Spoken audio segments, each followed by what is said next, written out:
For just a moment, friends and family, we'd like to talk from the subject when trying to do the impossible.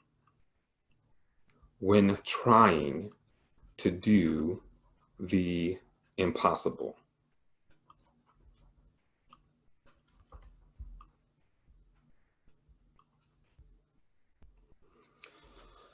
Friends and family, I was on a panel this week having a conversation about the movement work that is happening here in Cincinnati and all around the world. And one of my co-panelists in this conversation suggested that the changes that we are asking for, the conversations about justice that we are having now, that we are asking for things that are impossible. In fact, the exact phrase he used was that we were trying to reach for the unthinkable. And when he said that phrase, friends and family, my first reaction was to defend myself against the notion that what we were asking was unthinkable. I thought to myself, it isn't unthinkable to ask that we realign our city budget here in Cincinnati and in other cities across the nation in ways that reflect our values, in ways that honor who we are trying to be as a people, in ways that are consistent with the social contract that we've made with our citizens. It isn't unthinkable that we ask for there to be integrity in the budgeting process. I thought it isn't unthinkable to ask that we spend more money on affordable housing to ensure that everybody has access to a safe place to live. It isn't unthinkable to ask to invest in more living wage jobs so that people can earn a living wage that keeps them out of poverty or that keeps them from having to work 2 or 3 jobs just to keep their head above water, or that makes it possible for them to work a job that meets their needs and not having to turn to an underground economy just to keep food on the table. It isn't unthinkable that we should seek to build stronger and healthier communities that will truly be safer, rather than continuously throwing money at a criminal justice system that keeps a certain number of people employed, but that has never worked to create safety and has never worked to create justice the way that we've been told that it should work.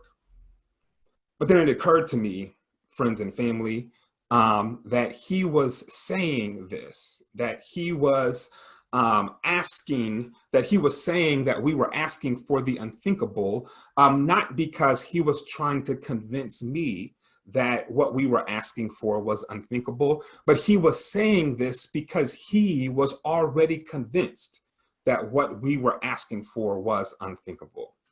And so he was trying to be helpful in adjusting my expectations and the expectations of the people listening to the conversation beforehand. And the more I've thought about this conversation over the week, I've realized that far too often, far too many of us do this very same thing in multiple areas of our lives. We talk ourselves out of what is possible before we really try to accomplish it. We settle for what is for less than what is possible because we convince ourselves that we really cannot attain the thing that we ought to reach for. And oftentimes, friends and family, we settle for less than what God desires for us and less than what we really deserve, simply because we have convinced ourselves beforehand that what God has for us, that what we deserve, is impossible. Let me help you to understand this. My guess is that you have at least one friend or one family member who has settled for a bad relationship, whether it's a romantic relationship, a friendship, or even a relationship with a family member. My guess is that you know somebody in your life who has settled for a relationship that is abusive or toxic, whether emotional, psychological, or physical, just to have somebody around, just to have somebody in that space. My guess is, friends and family, that you know at least one person who has settled for a bad job, somebody who is smarter and more talented than their job recognizes, somebody who is being underpaid, but they have settled for that job because they are afraid to put their resume out there in public space to see what opportunities might be available to them. My guess is that you know at least one person who has settled for a bad church, somebody who is attending a church service that is not feeding their soul or their spirit, somebody who is attending and giving their attention to a church service that is demonizing them or judging them or creating a separation between them and God and is causing hurt rather than causing healing. My guess is that you know at least one person who has settled for a bad church. And friends and family, I want to let you know today, if you don't hear anything else that I say, I want you to know, friends and family, that you deserve more than that. You deserve more than settling for something bad because it is available, that God desires more than that for you, that God sees the best in you, that God encourages the best in you, that God has the best for you, friends and family, that you are not worthy of just average, and you certainly aren't worthy of things that are bad and toxic or harmful, that you are worthy of the best that God has for you, friends and family, that you are more than enough. You, in fact, are more than a conqueror. You deserve more than other people may know or recognize or see or acknowledge, friends and family, because God is in you. God created you. God imagined you before you were born into this world. You are the embodiment of the best that God has to bring to the world for heaven and history in this moment. And because of that, you deserve God's best. The God in you deserves, longs for, yearns for the best that God has. And so we ought not settle for what is less. We ought not settle for what is insufficient. We ought not settle for just enough. We ought to be bold. We ought to be imaginative. We ought to strive and reach for the things that others think are impossible. Friends and family, that's what this text is wrestling with at its heart. This text is about people who are reaching for the impossible.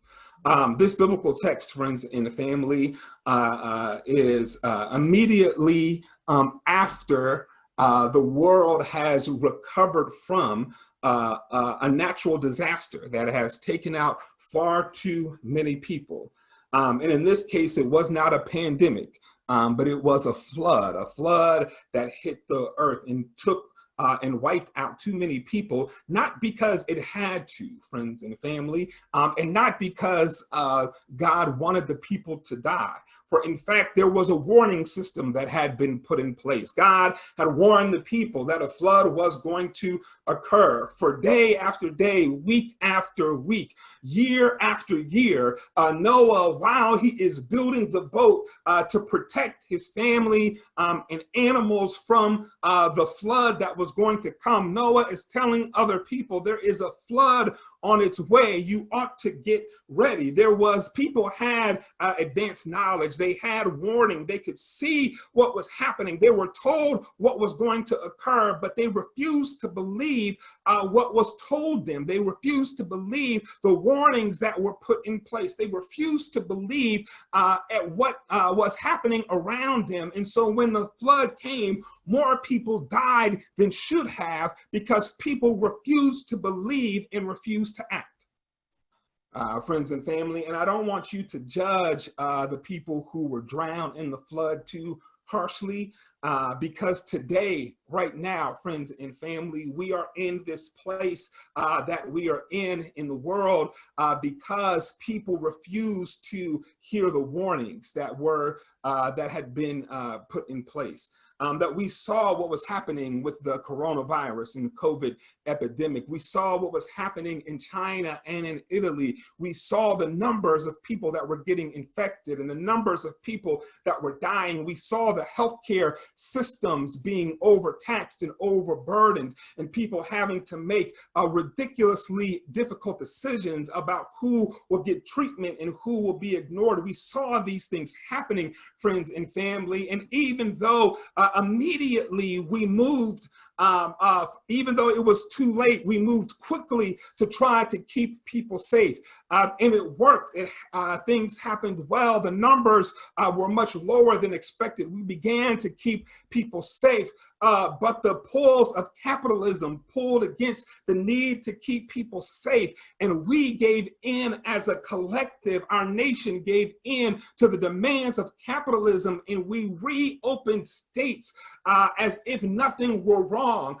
We looked at what happened because we had taken precaution and used that as an excuse to throw precaution to the wind. And so now Florida and Texas and Arizona and states all around the United States are having larger cases of coronavirus in those states than many countries are, friends and family, because we have stopped taking the precautions necessary to save our lives. That people today are acting just like people in the flood did. They refuse to listen to the warnings. They refuse to ignore the people who were putting in safety measures. They laughed at that and said that we don't need that. And then people died in a flood needlessly because they refused to pay attention. Friends and family, and so in the aftermath of the flood, after the flood waters receded and the world began to heal from the aftermath of the flood, as people started to gather together and think about how will we respond in light of what has happened? What safety measures will we put in place to make sure that this doesn't happen again? How will we learn from the tragedies that we have experienced in the past? As they began to think about and wrestle with these questions, they came up with an idea: let us build a tower that will reach to heaven so that if the earth floods, at least we can escape and we can be in heaven above the flood. Now, I want you to understand, friends and family, that that their understanding of heaven and earth were not the same as our understanding of heaven and earth. That they did not have access to the scientific tools that we have access to now, that they had no mechanisms of being able to go out in space and take pictures of the earth and send it back so that people could see what the world really looked like. And so because they could not see the world from outside of the world, all they were left to do is to imagine what the world looked like based on how it seemed to them. And so what they imagined, friends and family, was that the world was covered by a dome. The world was covered by a retractable ceiling, if you will. And that the ceiling would, parts of the ceiling would open up. And water would come down from the ceiling into the earth, and then it would seal up, and water then would fill back over in the retractable ceiling. And so they imagined, friends and family, that this water remained there in the retractable ceiling until it opened up, and then it would all pour down into the earth. And so they figured that if there was a flood, that meant that all of the water from this a retractable ceiling must be down here on earth. And so if they could build a tower tall enough to reach that retractable ceiling, then they could stay above the ceiling while all the water was on earth. And then once the water receded from the earth, they could come back down before the water gathered again above the retractable ceiling.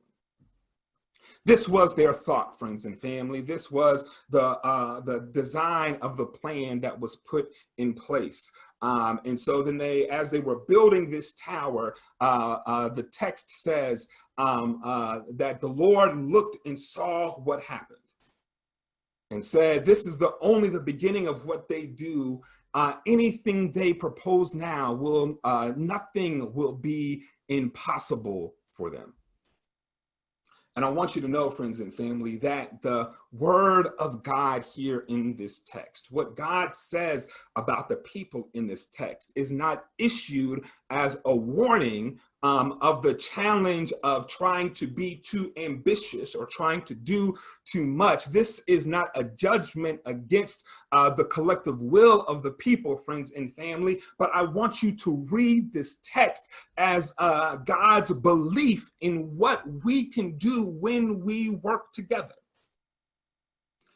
Friends and family, I want you to hear in this text, this is God saying that when people get together and work together, when we join our hearts and minds in common purpose, and we put our hands towards the work of fulfilling that purpose, when we gather together on one accord and we work with a shared dream and a shared vision, and we share in the collective work and responsibility, when we do that, friends and family, even God in the text says that nothing we imagine will be impossible.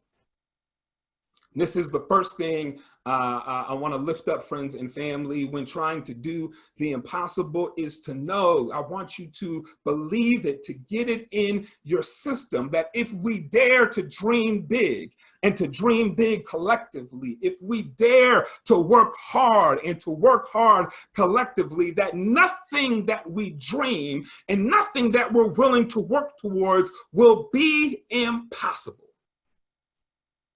And friends and family, this is important to lift up in the face of society, in the face of opposing conversations that say that we can dream big and we can accomplish big as individuals, that encourage us to do things on our own, to lift ourselves up by our own bootstraps, to find our own individual passion, to follow our own individual dreams, to create our own individual businesses, to build our own individual brands, that in the midst of a world, in the midst of a society that tries to tell us that we can and should be successful as individuals, what the biblical text reminds us is that we were not created to do things by ourselves, but our natural inclination, our God-given instinct, who we are on the inside of us, is calling us to work together. That God designed us, friends and family, to be in relationship with one another, to dream together, to work together, to build together, to be together. It is why it is important for us week after week, friends and family, to gather together in this space, to turn our hearts and our attentions towards hearing what God has to say to us, not as individuals, but as a collective community. It is why, friends and family, even if the safest thing for us to do for health and well-being is to gather over Zoom, it is important that we take time to do that together, because as we do that together, friends and family, we are feeding that portion of us that God has created for community. As we gather together, we are doing the work to plant the seeds of the big dreams dreams that we are dreaming together. As we gather together, friends and family, we are taking time to do the work of organizing our thoughts and organizing our hands so that we can do the work that God has called us to do together. It is why the Bible reminds us not to forsake the assembling of ourselves together, because when we are together, friends and family, then we can think bigger, dream bigger, do bigger, be bigger together than we could be by ourselves. And the world needs big thoughts right now, friends and family. The world needs big dreams. As we are seeing what is happening as a global pandemic is threatening people's lives, and the economy is not able to support people's financial well-being in the middle of a pandemic, and people's health care is tied to their employment. And so their ability to be taken care of in a pandemic is based on their ability to keep a job. And so many jobs are closing due to the pandemic. People are trapped in a rat race that they cannot escape, friends and family. And we need to dream a bigger dream of what it means to be a community together. The mission that God has given us, the vision that God has given us in this church of beloved community, a place where all people can experience liberation, a place where people can have their needs met, that the vision that God has for us, friends and family, is not enough for us to just think about this for our church, but what we are thinking and creating for our own worshiping community is important for our nation, and in fact, the whole world to think about, because our survival as a nation, our survival as a human race is dependent on our ability to care for one another. We have to move beyond the structures that continue to keep the rich richer at the expense of everyone else. If we are going to survive the challenges that are coming our way, we have to do so with a vision of what it looks like for us to work together. The second thing I want to lift up out of this text, friends and family, is that we need to avoid the mistake of letting our vision be driven by our fear. In this text, friends and family, the people, their action, their united action was driven by a fear. Was driven by a fear that a flood would come and would overpower them.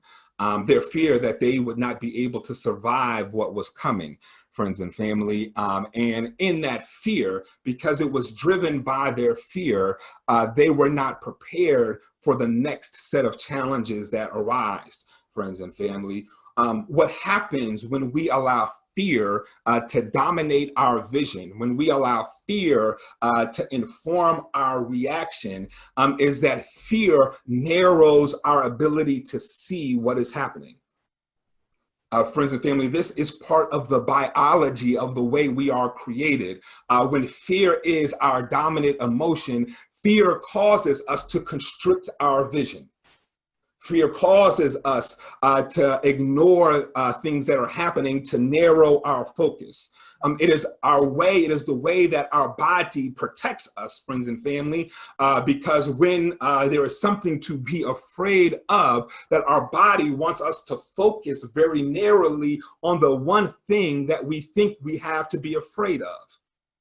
If you can imagine what it was like for somebody who was living outside of civilization before we had cities to protect us from nature, friends and family, for somebody who would be walking along the side, walking through the jungle or through the wooded area and see a large animal, be it a bear or a lion or a wolf or another animal that would seek to do harm to the person, your body doesn't need you listening to the birds chirping in the trees or the water rushing along the riverside inside, your body needs you paying attention to the lion or the bear or the wolf so that you can run and get away and save your life.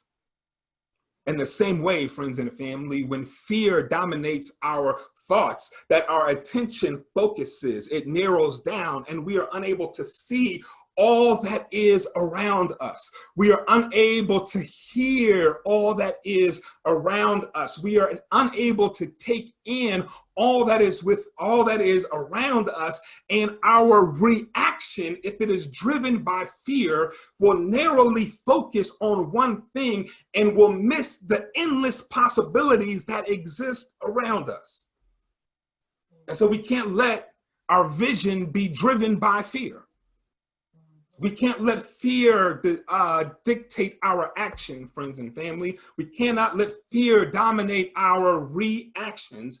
But as the Bible reminds us that perfect love casts out all fear, I would extend to us the notion that our vision needs to be driven then by love, not by fear. Friends and family, fear can be a powerful motivator, but love is so much more powerful. Fear can help push people beyond what they think is possible, but love can push people in a way that helps them to be whole once they are finished being pushed. Fear can create results, friends and family, but love is able to do so in a way that cares for the whole person along the journey. Friends and family, I want to remind you that if fear of poverty may drive someone to get a job, but it's only love that can give someone a calling and a vocation. Fear of failure may drive someone to be successful, but only love can bring about true fulfillment. Fear of homelessness may drive someone to buy a house, but only love can make it a home.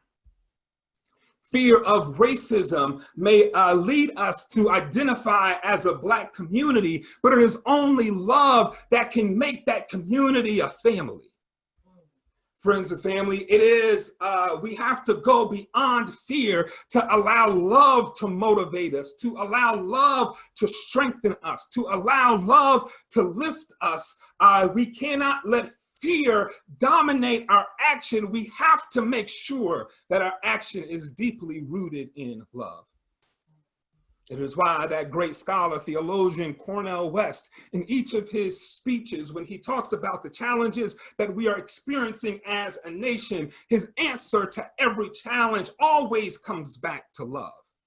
He says, this is the thing that we have understood in the great genius, the great spiritual genius of our Blackness, that we have always been able to find our way back to center and recenter love in our work. That's why so many of our songs, so much of our music is infused with the possibilities of love. It's why so much of Black soul and Black culture is about the sharing and expression of love, because we know from our history that when we work together and when we put love in the work, then it makes everything turn out all right. We have to push beyond fear and let our work be grounded in love. And lastly, friends and family, I just want to encourage us not to make the final mistake that is made in the text. And that is when they ran up against a challenge, when their languages were confused, they gave up on the work, that they stopped in mid-construction to give up on the job, and they went their separate directions. Friends and family, I want to tell you that no matter how much love we put in our work, we're going to have times when we bump heads.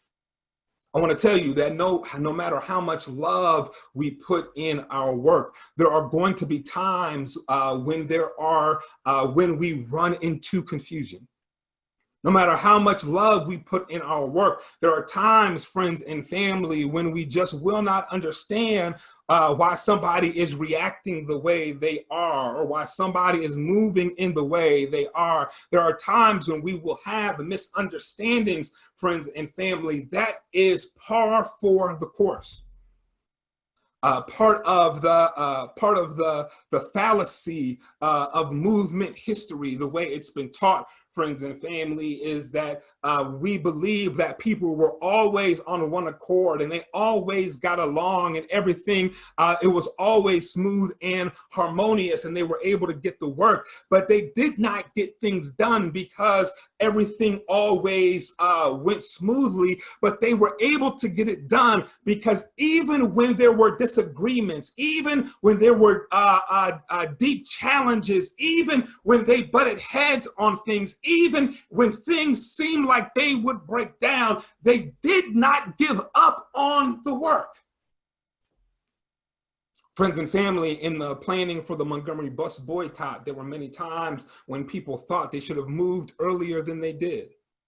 There were people who went out and got arrested on the Montgomery bus line before Rosa Parks because they believed it was time to put the plan in action. But friends and family, even through their disagreements, even though they were not always unified, they kept working together. They stayed in there. They hung in there together. They kept coming back to the table and working together until the work was completed. Friends and family, in all of the great work that has happened in our history, it wasn't because people did not have different ideas about what should happen, but they found ways to work together. And friends and family, I would just encourage us not to give up on the work. Even in the life of Jesus, friends and family, we see a rich man who comes to ask Jesus, Jesus, what is it that I must do to inherit eternal life? Jesus says, what you need to do is obey the prophets and follow the commandments. And he said, I've done this ever since I was a little kid. I know there's got to be something else, Jesus. What is it that I can do? And Jesus says, if you want to follow me, you must give up everything you have, sell all of your goods, give the money to the poor, and then come follow me. And the text says that the man walked away very sad because he had too much to let go of. Friends and family, and the tragedy of that text is not that the man refused to let go, but that the man walked away. Because I believe, friends and family, I believe that if he had just stayed around long enough, if he had hung around Jesus long enough, if he had just stayed in the group long enough, that he would have found the strength he needed to let go.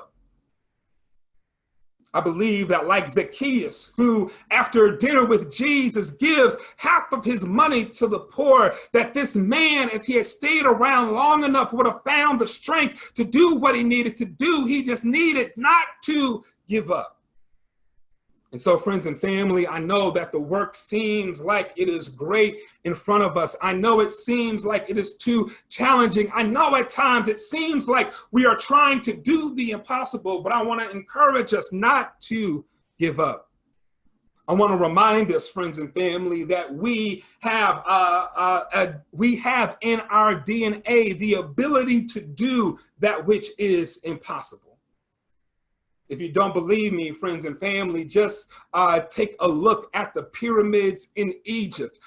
Just after the sermon, do a Google search and look up the pyramids in Egypt and look at their majesty. Look at how tall they are, how strong they are. Look at the fact that they have existed for century after century, millennia after millennia, that these pyramids that were built before ancient history began to be codified, that these pyramids are still standing now, while houses that were built 50 years ago are falling apart at the seams. These pyramids are still standing, and they did not have a ruler to be able to measure. They did not have machines to be able to make the stone. They did not have a machine to be able to mix concrete. They did not have a crane to lift to lift the stones and put them in place. They had no laser to make sure that things were lined up with none of the modern conveniences and technologies that we have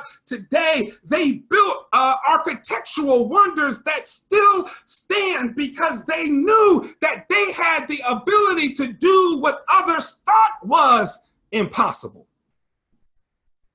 If you don't believe that we can do the impossible, friends and family, just think about Morehouse and Spelman. Think about Howard in Tennessee State. Think about Kentucky State and the other HBCUs. Think about Central State and Wilberforce. Think about all of the HBCUs that were built by a people less than a full generation out of slavery, by people for whom it had been illegal to learn how to read or write or to do math, for people who were forcibly kept uneducated under the threat of the rule of law, but who taught themselves despite the fact that it was illegal, who taught one another how to count by using songs that they sung while they were working in the fields, who worked all day and then hid in places at night to teach one another how to read, to prepare themselves for the freedom that God had already destined for them. And then less than one generation out of slavery, they built colleges and universities that still stand today. Don't tell me we can't do the impossible. So when we look at the challenges that are in front of us today, friends and family, I am not afraid. When we look at the challenges that face us today, I am not concerned. Friends and family, not because I don't think the road is going to be difficult. I know it's going to be a challenge. Not because I think we will get there overnight. I know we have to prepare ourselves for the long haul, but I'm not afraid because I come from a line of people who have done the impossible. And I know that the same God that was at work in them is the same God that is at work in me. I know that the same God that helped them to build the pyramids is the same God that can help us to rebuild our society today. I know that the same God that helped our foremothers and forefathers build colleges and universities can help us to reimagine a public education system today. I know that God is still at work, friends and family. And I know that if we continue the work, if we put love in our work, I know that we still can do the impossible. I know that we can do it. I know that we can get it done.